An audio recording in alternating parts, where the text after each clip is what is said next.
Afternoon. Several things to go over today. And one is a lot of people ask me what kind of paper do I use when printing out my own coloring sheets. This is what I bought this last time. It's a good cardstock. You can't feel a lot of tooth to it, so you can't lay down quite as much paper, but it's not too bad.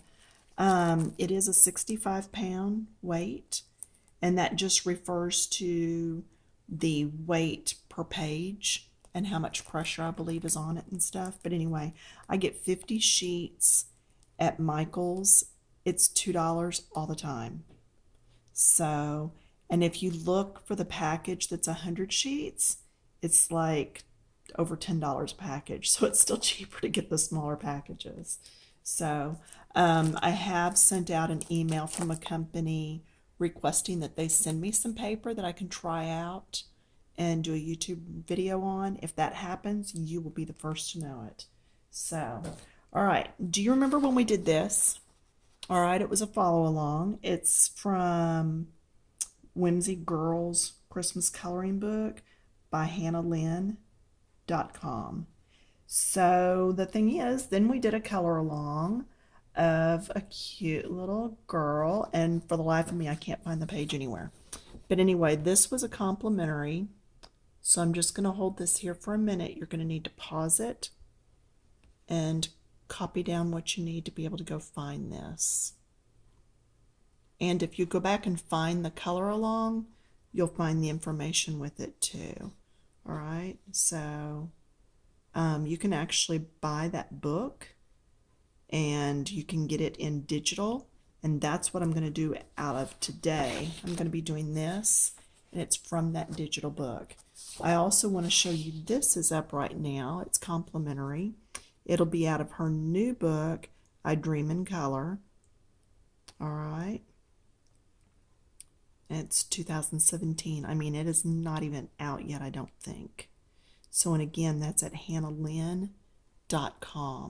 And I do put that on most of the tags in the videos I make. So, all right, let's get started.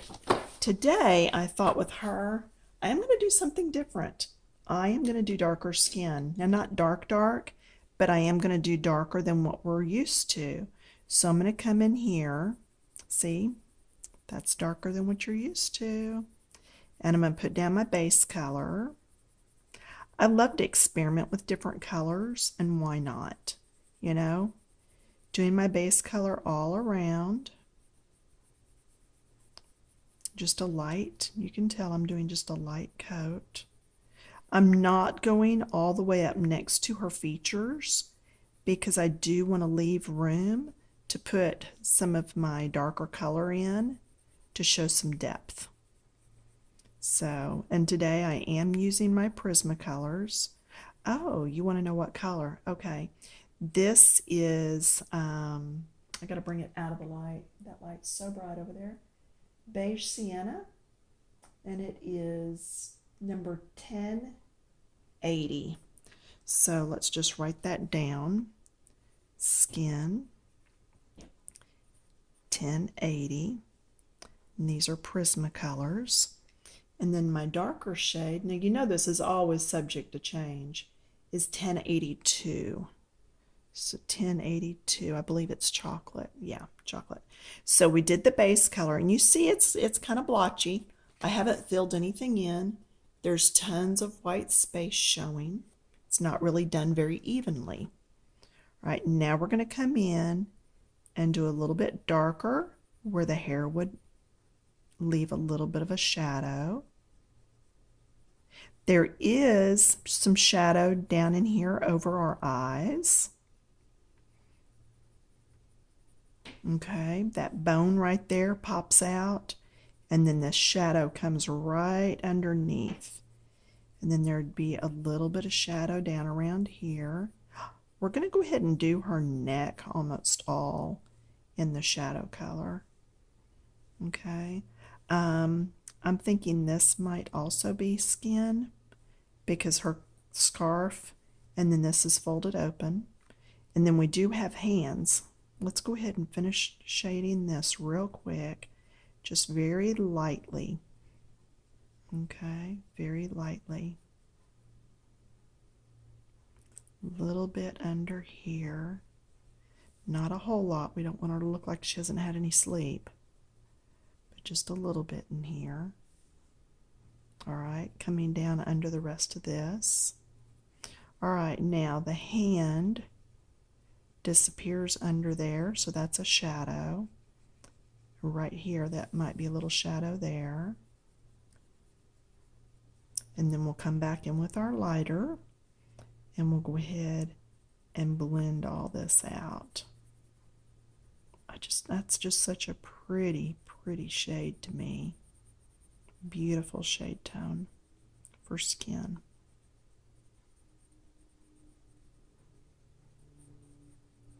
And see how this hand's a little lighter than this one? This one's almost all in the shadows. Okay? Now we're going to come back in and see what we can do here. Working in my little swirls, little circles. It's just how I blend, overlapping my circles. She's got such beautiful skin.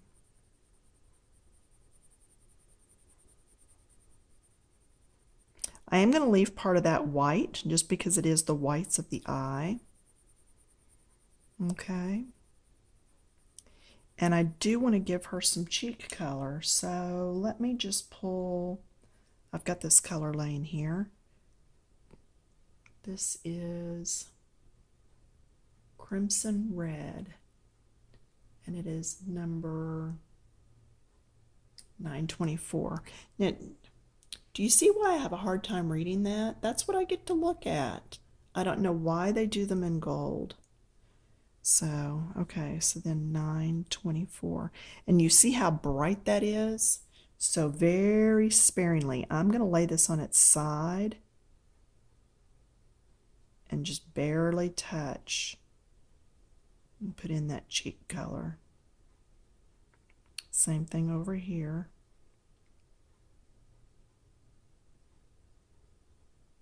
I want her to have pink cheeks, and she has been out in the wind and the weather shopping, so I'm going to add a little bit to that nose. Okay, putting that back over. Now, whenever I come in to blend this, I'm not going to just go straight back and forth because I don't want to drag that red all over the page. I want it to stay on her cheeks. So as I do this, I'm going to go around that area,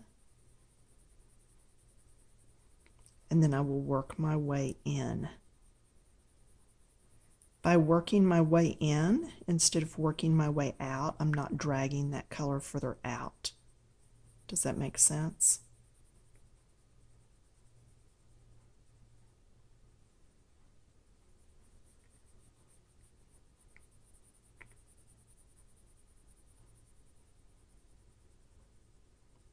Yeah, I really think we need to learn to do all the different colors of hair. You've seen me do red and blonde. I think she's going to be black-haired, so that's going to be fun to try to learn.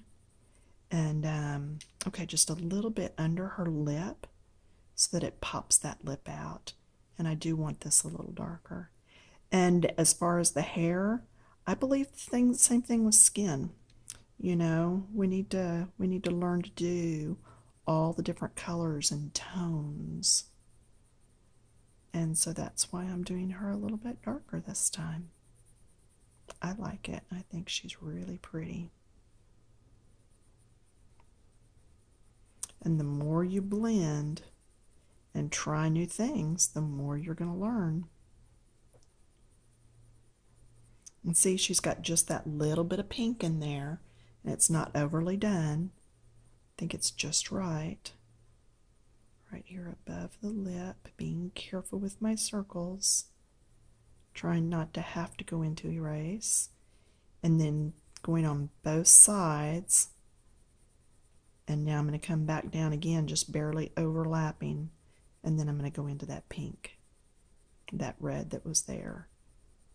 And I might have done that a little too dark. We'll see as I blend. The more you blend, the more you find out how you did in your coloring. You know, jury's still out until it's finished. There's just really no telling. It's not over till it's over. Yeah, see, I think it's going to be okay now.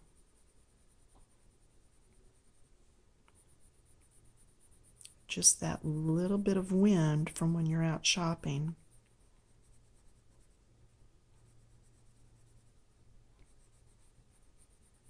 And I still don't think I have enough brown. So I'm going to bring some more in. I'll just go ahead and bring some more up here since I found out it wasn't enough yet down there.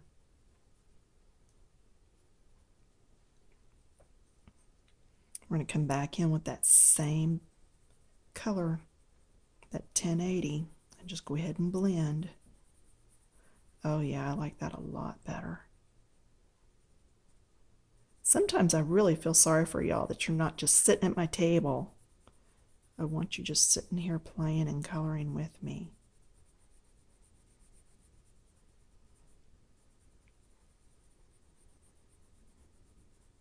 Just blending those colors. It's a little darker under the hairline.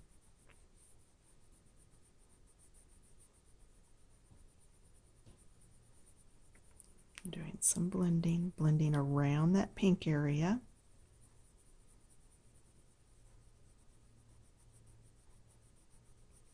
Getting that brown all pulled up in here too. That little bit of brown that was under the lip to help that bottom lip pop a little bit. Doing circles to blend this all out. I don't want a harsh line right there. I want it to be well blended. Yeah, my table setup is a little different today. I have all my painting and everything else out where I usually do these videos. Some at the other end of the table, just because I was too lazy to go clear it off. So I have so many things going. All right, worked around the outside of that cheek, slowly working into it. Circles and blending. So if you like these colors, pull them and do your little girl the same. Now I did get into the white of the eye there. I will just erase that later with my electric pencil sharpener, battery operated actually. It's not laying right here, so I can't just pick it up and do it right now, or I would. I think I have it packed away with my supplies that I took to the office the other day with my husband when I was out and about. Okay, then let's get that bit of neck.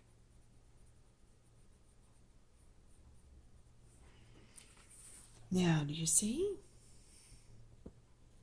I like that. I think she's cute. Okay, I have decided on red for the jacket. So I have pulled several colors. See if I can read these. 921. Yeah, this is not red. This is an orangey color. And then you know how I love my poppy red. 922. Putting these in my hand from light to dark. Then, yeah, can you read that? Pretty bad, huh? Okay, so this is 924. It's crimson red.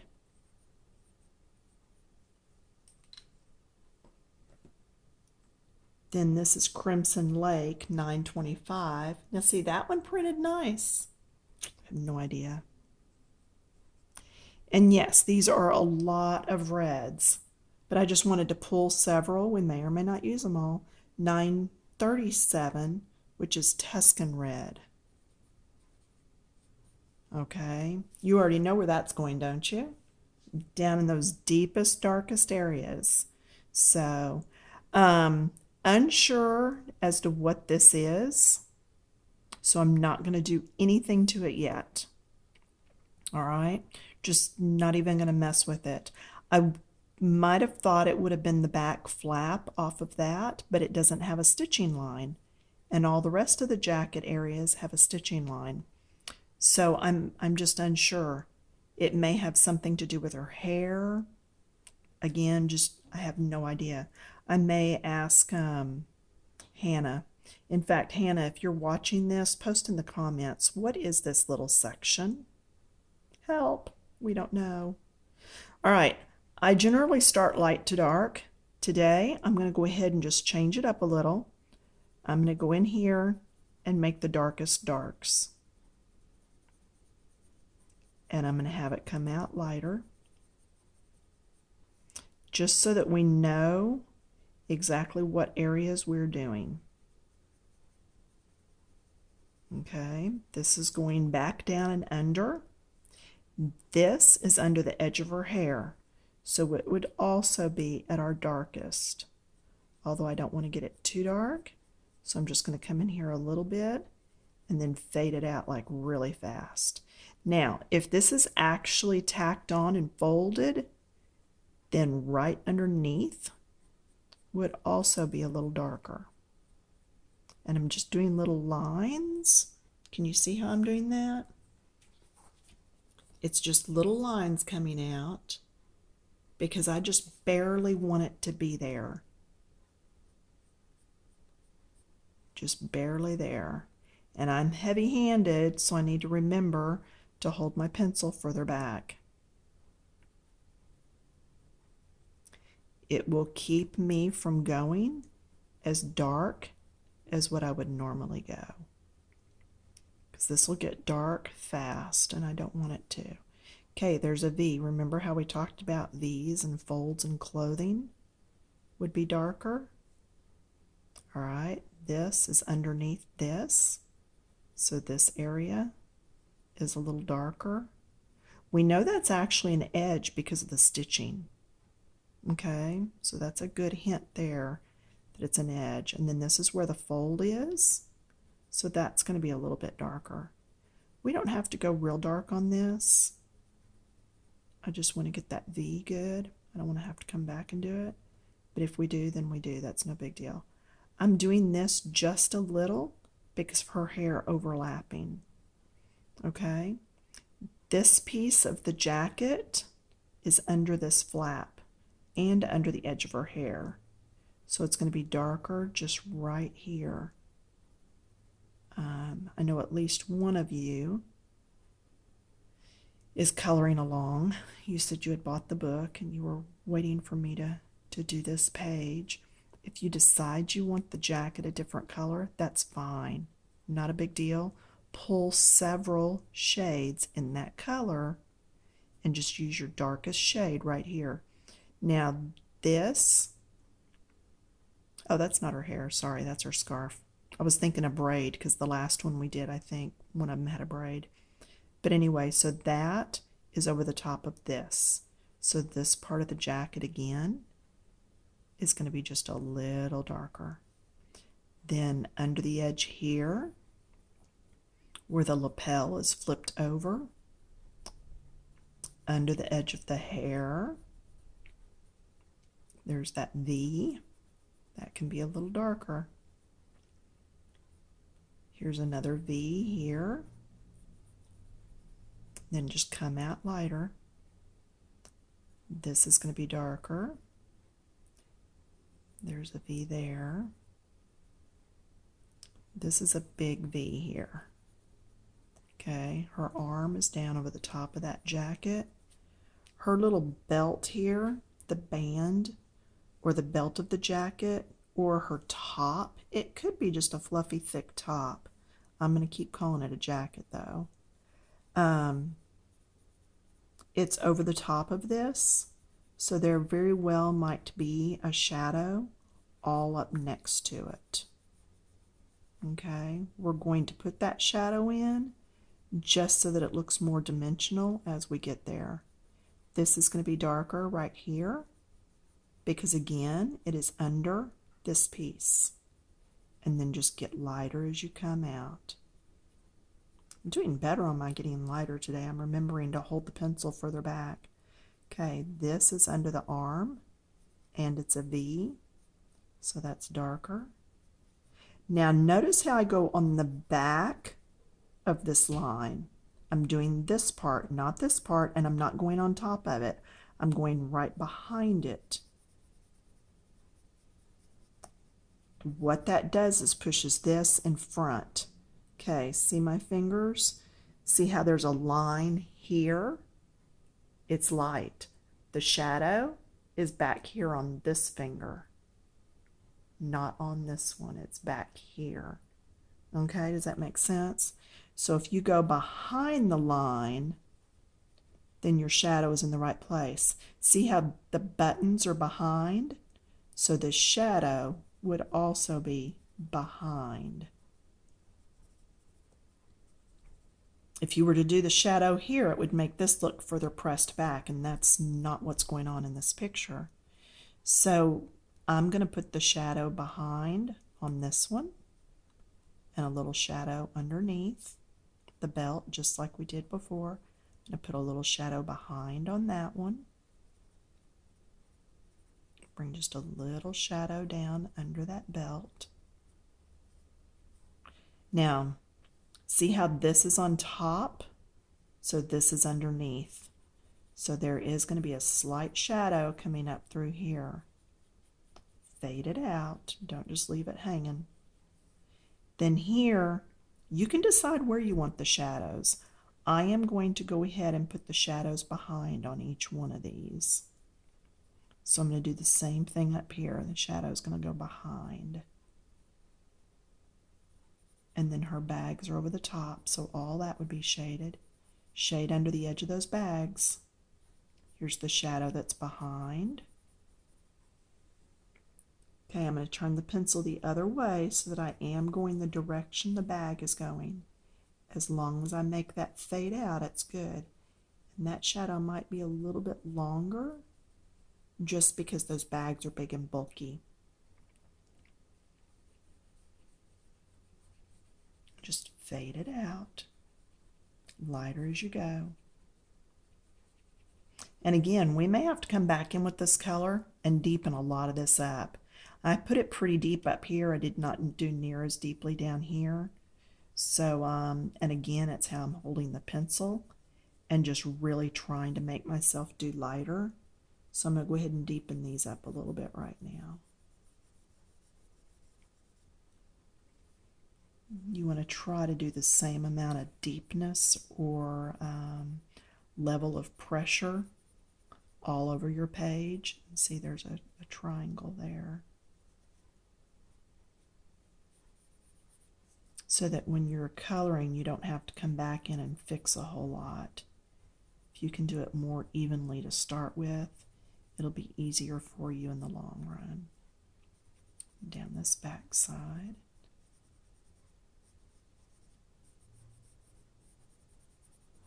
Okay, ready to go to the next color? Yeah, me too.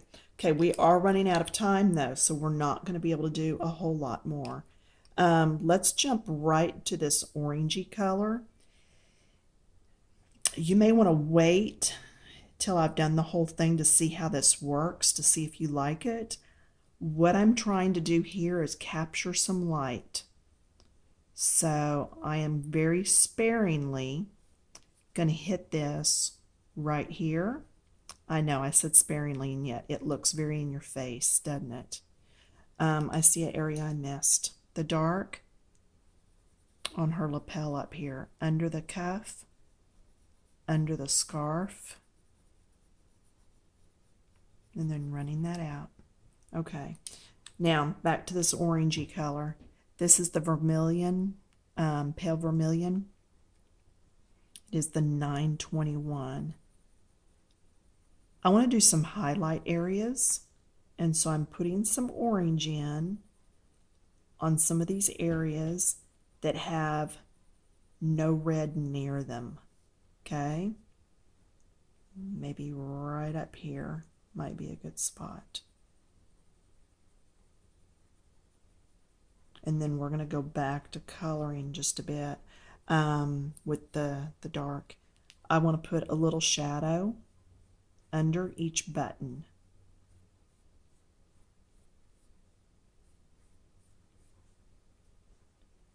And what that does is pops that button up just a little.